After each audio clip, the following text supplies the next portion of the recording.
Okay. Hey, buddy. Uh, Am I doing the I, open or are you doing the open?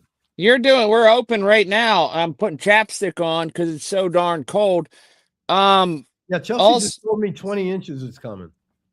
yeah, I saw like 15, but the time is perfect. Saturday night into Sunday and then Sunday. So, like, I was going to do nothing on Sunday anyway, I think, but that's way down the road. You didn't check with your wife yet, obviously.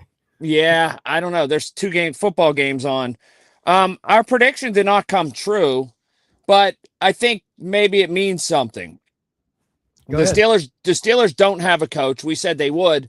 Maybe it means they really want, because they can't do a second interview until after these championship games with one of the Rams coaches. So maybe it means Shula is the guy, or Shellhouse. Well, here's my final three. Here's what I would do. Well, first of all, I was really surprised to see they let Danny Smith go. I guess I thought he was kind of a lifer with the Steelers, no matter who the head coach was. But I guess they're running the risk that a new head coach wants to bring in a special teams coordinator. I guess. So what I think, so Mike McCarthy is being interviewed today, right? According to the papers. Yeah, no thanks. Right. Greatest guy in the world. He's just not the right guy at the right time. Okay, but let's reverse engineer this. Start with, who do you want your quarterback to be? They want theirs clearly to be Aaron Rodgers, and that's the best chance they have of retaining Aaron Rodgers. I agree with that 100%.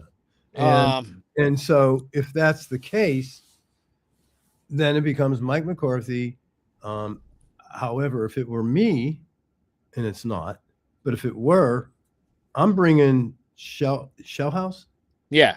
I'm bringing Shellhouse as assistant head coach or something that would entice him to come.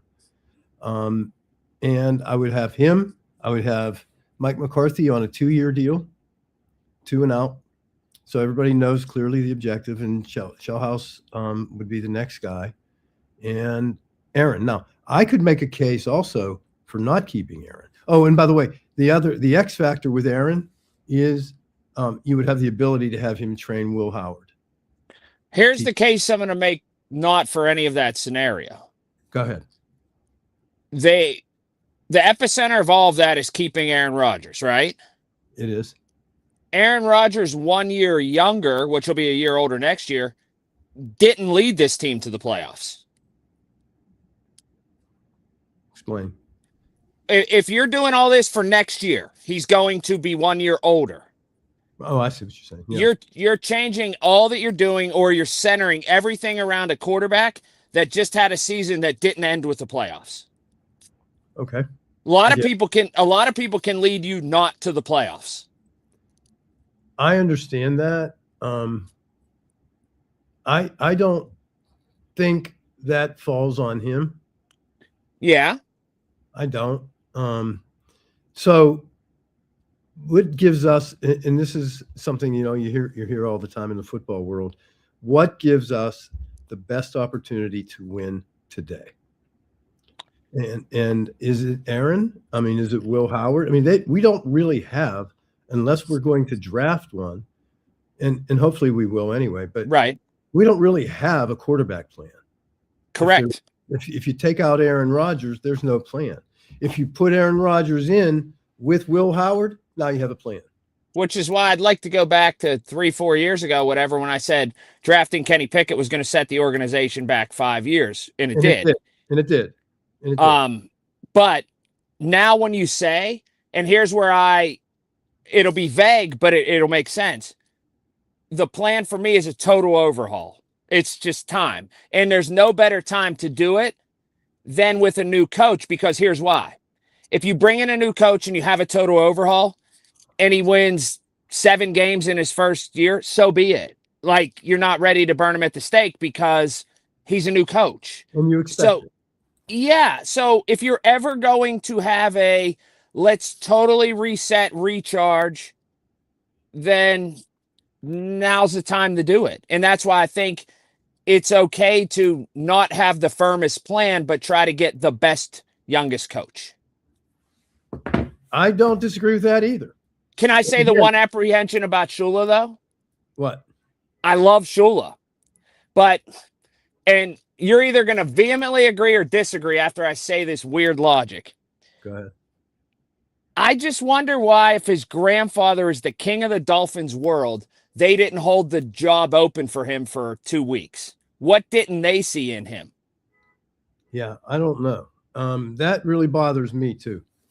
If you think about it, that was a natural. I mean, how often does that job come up, and you, as the grandson of the greatest football coach ever, one of them, in your hometown, in Miami, in the sunshine, why in heaven's name was there any other choice for him? And they picked another young defensive coach when they could have wrote it out, waited for a week, and named him. You just wonder if there's something what didn't they see in him that the Steelers potentially do? I think that's a really great point. And who is it they hired? Who'd they hire? Jeff Hafley, who used to be an assistant at Pitt and was the defensive coordinator in Minnesota. Really great young coach, but he's very comparable to Shula. Well, there's something. You're right. There has to be something, right? I'd still take him, though. I'd take him. Yeah, I would take him too. I and would recharge, just reset. And if they win, Shellhouse. Well, he needs a little bit more seasoning. No, I try to swing big and see if I can get both of them. Oh, you're gonna have to see. Now you're talking my language. I agree with that. Well, yeah. I mean, that's what you do. You don't. That's why I admire you a lot. Is you don't settle for good enough. You try to swing for great. I mean, I mean that honestly, and I have said this. I'd try to have them both. And to that point, I'd even, if it has to be Mike McCarthy, I'd want Mike McCarthy, Shellhouse, and Chris. I'd want them all. Yeah, bring them. You got the budget. What are you taking? What's Tomlin make? 25 million. Right. So, and you bring a first-time head coach in, what's he going to make? 4 million? No, he's going to want double digits. No. It's a Pittsburgh Steelers. He ain't coaching Steel Valley, Richard. Easy on the Steel Valley reference. No, I like Steel Valley. So listen, even if he wants double digits, call it 10. You can have 2 of them for the same money as Mike Tomlin. I don't disagree with you. That's why I think I take McCarthy out of the equation. I don't think Shellhouse. I make Shellhouse. How do you think? I don't think you can take him out of the equation. I think he's a viable candidate. Not for me, he isn't. 62 is too old to be the Steelers head coach.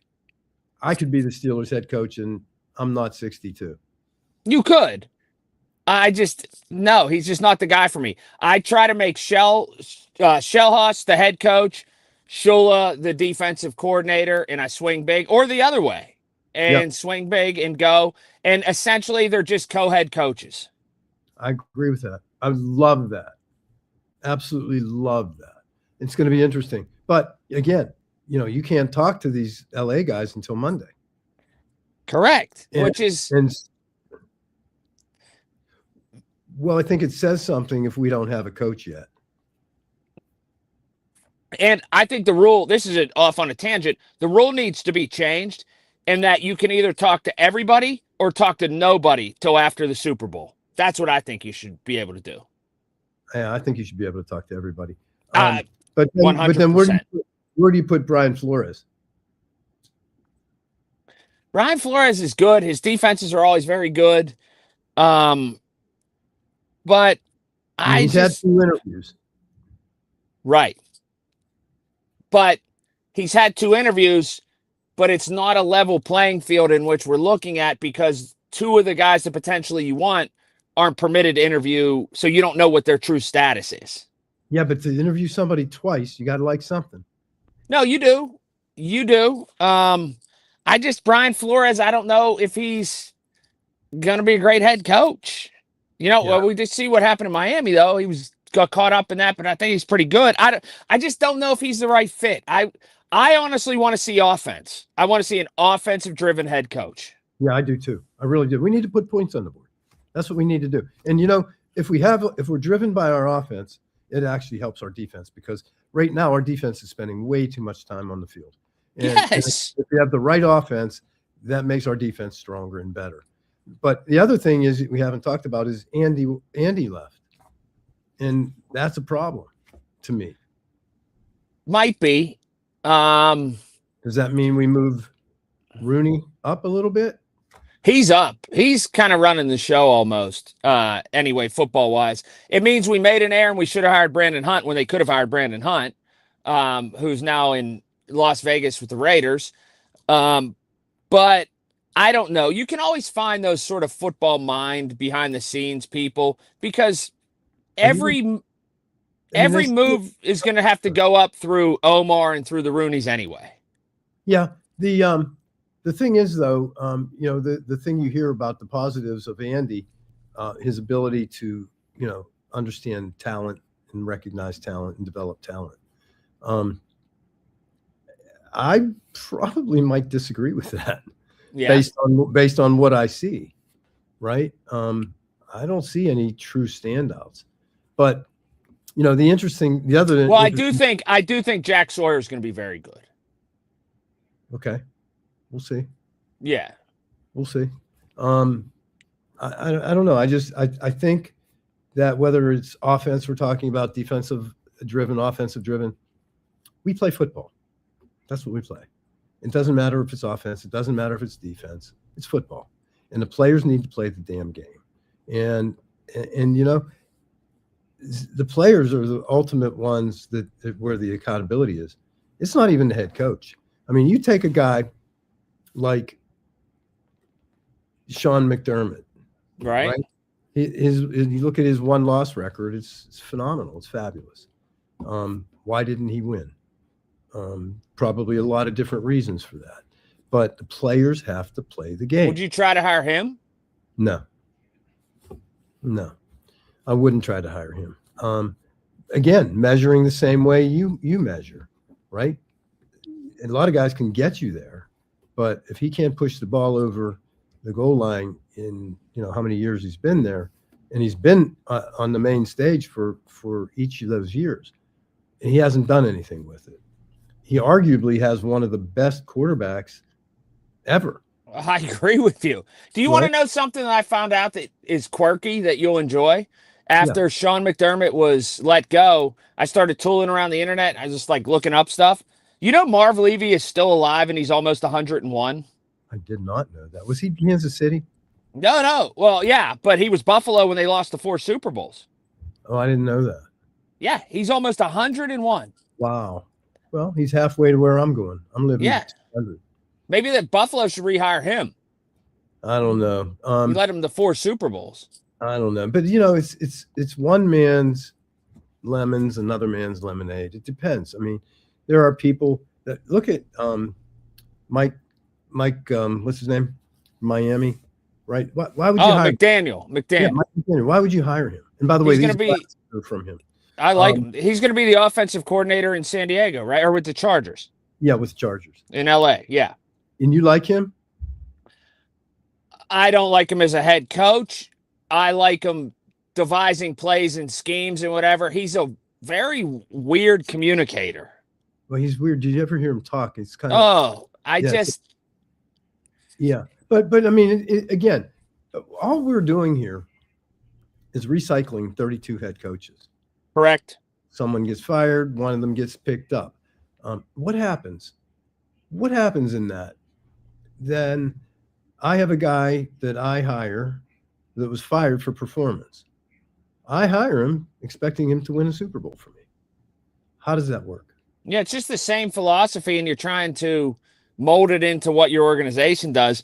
That's why I like Shula and Shellhouse, because they're different and they're breaking through a ceiling.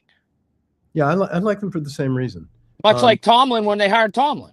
Yeah, I do. I like them for the same reason. Well, Tomlin, when he first spoke, very first time he spoke, you could literally say, that's the guy. Because no question. Right? And I think that's what I would want to have. I would want to have a that's the guy moment, right? I sit down, I meet, whether it's Shellhouse, let's say it's Shellhouse, I sit down, I meet him, and I go, wow, that's the guy. I have a service manager opening in my West Mifflin store right now. And, we're talking to different candidates. I met a gentleman this morning and I had that moment. That's the guy. He was here 10 minutes. I offered him the job. That's the guy. Oh, wow. Because you know that. You just know it. That's the guy. And when you say that, that's the guy, may be different than that's the guy. Right. Right. But leadership is leadership. And that's not a compromise. So, and that's where I always thought Mike Tomlin excelled. Okay. So wherever you go with that is okay. But I always thought that. I look at Shellhouse and I don't know him, but if he had that moment with me, I would say, if that's the guy, let's go. Bring him. Bring him. Bring Chris. I don't care what happens in the last game they play. I don't care. I don't care who wins. I don't care who loses. I want a culture change. And I think by eliminating the entire coaching staff and your director of player personnel, right? I mean, buddy, you got to be, Mr. Rooney. Hats off to you. Okay. Yeah, they're lining up for wholesale change. They 100% are, and that takes a big leader, a big guy, to be able to say, okay, Mike left. I was willing to give him one more run, but he left. That's it. Let's run with it now. Let's go. And I think that's what's happening. So yeah, I agree. Okay, I'll ask you again. Will there be a coach next week when we talk? After Monday. Coach won't come till after Monday. But I agree. I would bet that Monday evening you have a coach. I think it's going to be one of these Rams guys. Well, that's my preference. That would be my preference. My personal preference would be that. And I'd hire the team. I'd take them both. Let's go. All right. Well, stay warm. It's going to snow. Enjoy the snow. I'm going to enjoy this Bronco Big Bend edition. All right. Well, Big Bend. 4-wheel